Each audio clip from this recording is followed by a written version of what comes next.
tag 25% kayo? Ano yung pakonsuelo di Bobo? Ibig sabihin nun, wala kayong halaga sa kanya. Matagal na panahon na pinaghirapan para lumaki ang kaban ng Guerrero. Wala lang. Iba lang makikinabang. Nakakatawa! He hated us, Ma.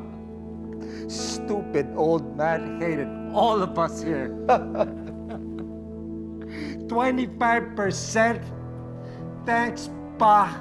50% para sa pamilya ni Tanggol? What the hell did they do to deserve that, Kuya?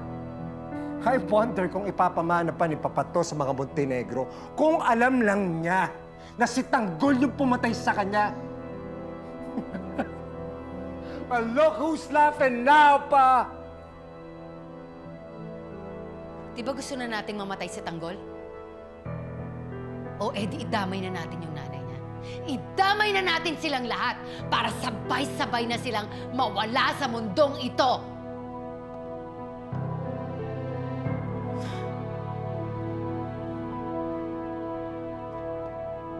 Sir, sorry na